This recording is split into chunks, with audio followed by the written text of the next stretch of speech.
കാന്താരി മുളക് ചേർത്ത തേങ്ങാ ചമ്മന്തി കഴിക്കാൻ നല്ല രുചിയാണ്. അതിനപ്പുറം ഏറെ ഔഷധ ഗുണങ്ങളുള്ള ഒന്നാണ് കാന്താരി മുളക്. നമ്മളുണ്ടാക്കുന്ന ഏത് കറിയിലായാലും കാന്താരി മുളക് ചേർത്താൽ അതിന് പ്രത്യേക രുചിയാണ്. രുചിയിൽ മാത്രമല്ല ഗുണത്തിലും ഈ ഇത്തിരി കുഞ്ഞൻ കാന്താരി മുന്നിൽ തന്നെ.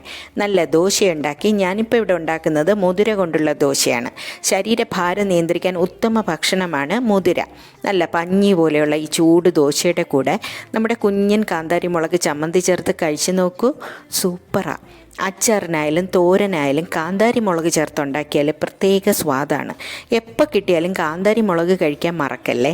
1/4 കപ്പ് തേങ്ങയിലേക്ക് ഒരു നുള്ള് ചെറിയ ജീരകം, പാകത്തിന് ഉപ്പ്, ഒരു ചെറിയ പീസ് ഇഞ്ചി, 4-5 ചെറിയ ഉള്ളി, ഇതിൻ്റെ കൂടെ രുചി പെരുമയുള്ള കുഞ്ഞൻ കാന്താരി മുളക് ചേർക്കാം. എല്ലാം ചേർത്ത് അരച്ചാൽ മാത്രം മതി. രുചികരമായ കാന്താരി ചമ്മന്തി റെഡിയായി. തീർന്നില്ല. വെളിച്ചെണ്ണ ചൂടാക്കി കടുക് പൊട്ടിയ ശേഷം മാത്രം ചെറിയ ഉള്ളി, ഉണക്കമുളക്, പിന്നെ കറിവേപ്പില മൂപ്പിച്ച് ചേർക്കണം. ഇത്രയേ ഉള്ളൂ.